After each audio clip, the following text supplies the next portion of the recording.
Hey, what's up everybody? Jay Funk here with Jevolution Videos, and I'm here today with the man, Mr. Russ Walker. And this is a whole part of this evolution side of things. I want to learn, I want to evolve, I want to get some knowledge off some really respected guys and guys I look up to in this industry, especially here in Brisbane, Vegas, because we're very blessed that we have a lot of talent in this place. And you know, Russ is the creator and the leader of the awesome R&B jam, which happens every Tuesday, Press Club, Tuesday night, and it's huge. It's built up over time. How long has it been going for now? 2 years, two and a half. Yeah.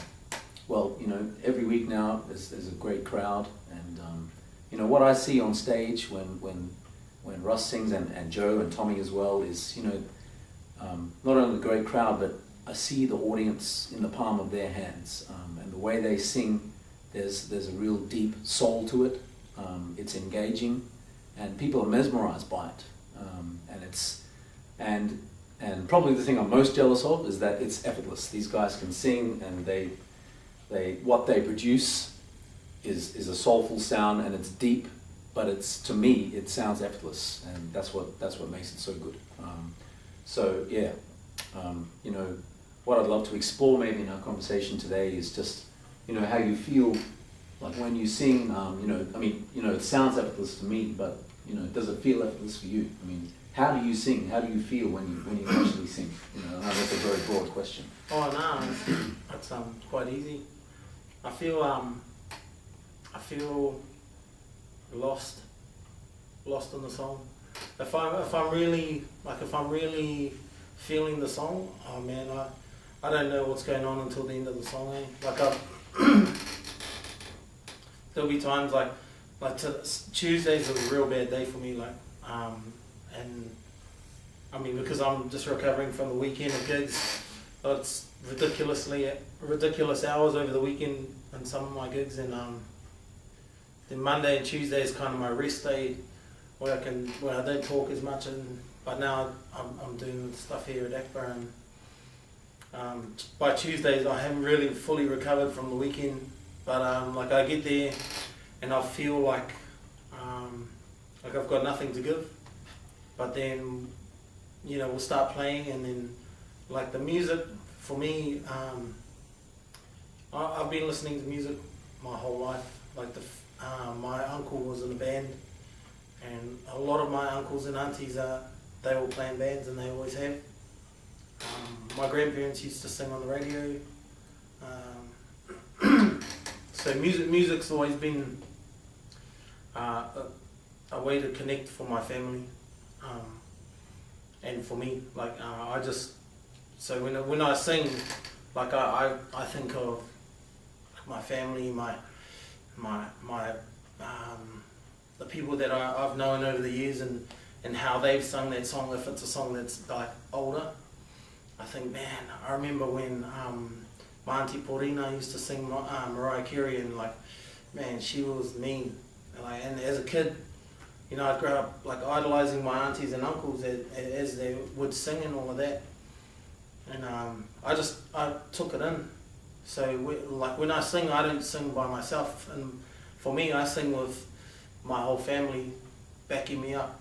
Like I feel like I have everything. Like it's spiritual for me. It's not just I'm not just trying to hit a note, you know. I'm not just trying to make sure that even if I don't hit the note, I still do my best to try and hit it. And when I do hit it, if I do hit it on time and when it's where it's supposed to be, the best times is when I'm not trying. Like, and it might look effortless to other people, but like I've worked really hard to focus all of my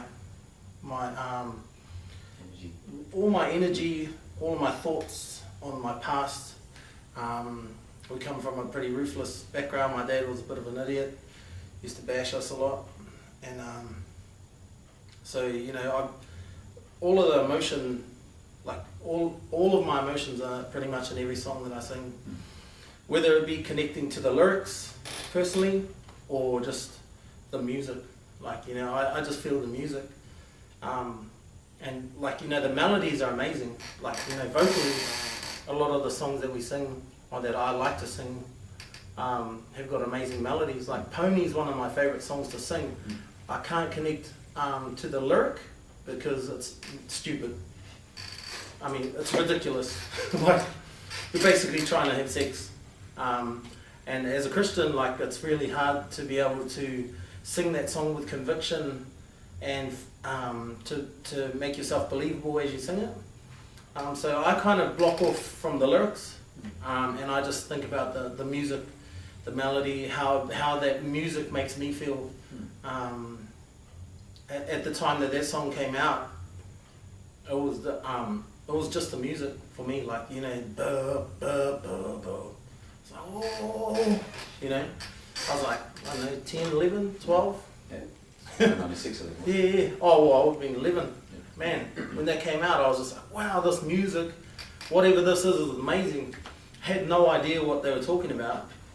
You know, I sung their lyrics, but as an 11-year-old kid, you have no idea. Yeah.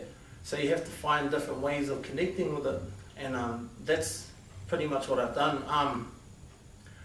Worship has been church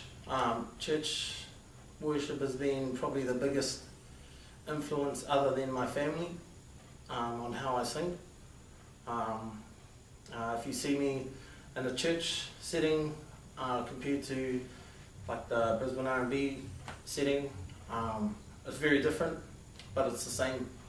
I'm a lot more focused at church, whereas I'll just have heaps of fun out there.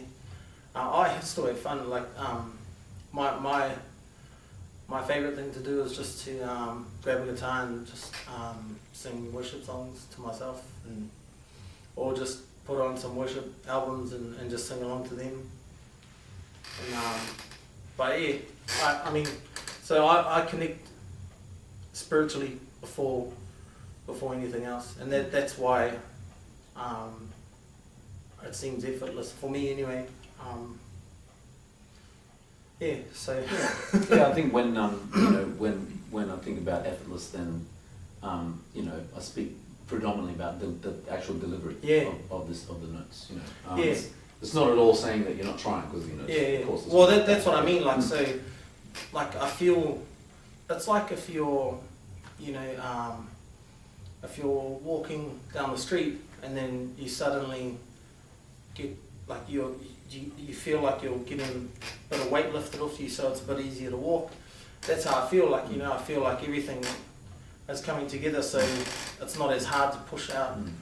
It may not look like I'm putting much effort in, but everything that's working together to deliver it has already been done before. Like, you know, it's all of the emotions that I bring up. So that's what I mean by that. Like, it's not. It just makes it easier for me to deliver. You know, how I look at the songs and how I feel them. Yeah. Well, you know what you just said. You know, with you know, what you explained about how your whole life basically in music. There are a lot of similarities to myself. I too, you know, go to church as well. And again, you know, how you present yourself is completely different when you're in church as compared to the public. And I don't even do a great deal of singing at church, just within the choir, because, you know, I'm the choir leader. So, you know, and amongst other choir leaders. So, you know, I feel more comfortable just, you know, singing amongst the group of the choir, and I rarely do any solos, you know, very occasionally. But, you know, that's how it is. And then, you know, with your mention about music, you know, I've been the same. But, you know, I feel I don't draw enough emotion from in you know, when I deliver. And singing, or I mean, any music I feel that I've learnt over the years, or, you know, well, singing's been the number one thing that I've done all my life. But for me, the delivery has always felt like a lot of work. As far as, you know, pitch, as far as, you know, getting those, you know, the guys I listen to, like Stevie and all those guys who can sing so high, you know, without going falsetto. And for me, that's been a huge focus of my development over, you know, 20 years.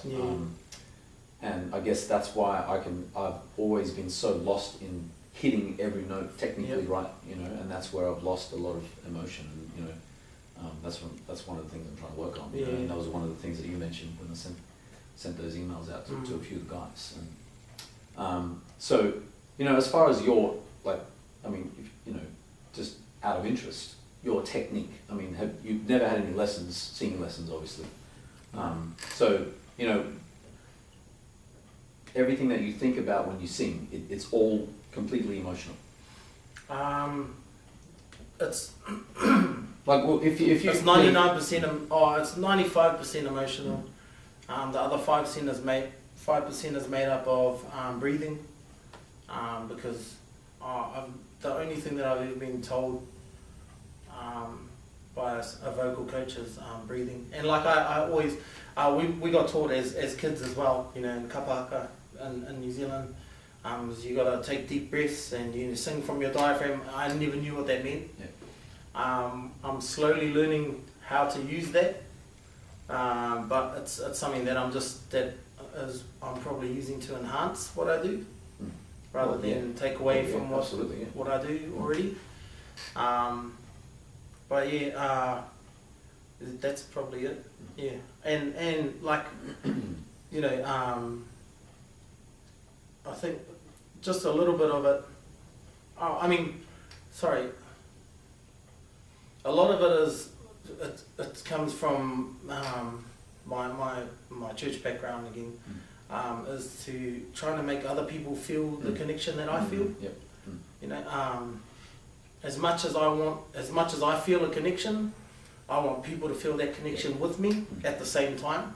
And if it's a delayed connection, I'm fine with that. But as long as they feel a connection with me, that I feel like my job is done. Like as a singer, as a worship leader, because that's what we, you know, in church. Worship leader leads the congregation into praise and worship, and so we kind of, you know, you get used to that, and then coming out here, because I've only been singing out in public for the last 6 years, coming up to 6 years, and but I always just play drums in church. I gave up on thinking that I was going to do any kind of gigs, and then did a few gigs with my brother, and then my wife was like, oh, you should probably go and do some gigs, just to get that off your chest. And I was like, yeah, sweet. Big minute, quit my job. We can do it full time. Yeah. Didn't look back. Yeah, no, I mean, it all worked out. But Yeah. The connection I feel is probably one of the biggest things any musician or singer can have. Leave me alone. You got to get it. You know, I feel as a musician as well as a singer, you know, connection with your instrument is one of the biggest things that you should have. If you don't have connection with it yourself, like, how are you going to make anybody else feel anything? Yeah. Or how are you going to make them even listen to you? Like, one of the biggest things for me is, like, I'm a large man, you know, so people they look at me different as soon as they see me playing in a bar or wherever. They go, oh yeah, I want to. They straight away they're thinking, oh, what's he going to do? What's he going to sing? Is he going to sing the stuff that we like? Is he going to do it any good? Is he going to crap out halfway through because he can't breathe or whatever? But it's an insecurity, I suppose. But I like to make people listen to what I do, because I might be there for a background person, or you know, background music. But if I can get one person to turn their head and go, oh, cool, then I feel I'm happy with what I've done. Like, you know, I've made a connection with them. Like, I might not see them for another 5 years. I have it all the time. I still get weddings from this place that I used to play at like 3 years ago. I haven't played there for over 3 years, and I I still get wedding inquiries. They're like, oh man, we used to come watch you now. Oh, I loved it. I'm like, oh really? I've never seen you there before. And like, I would never have seen them, but they would sit in the background. Yeah. And like, I somehow I made a connection. So You never know who's watching. yeah. You never know.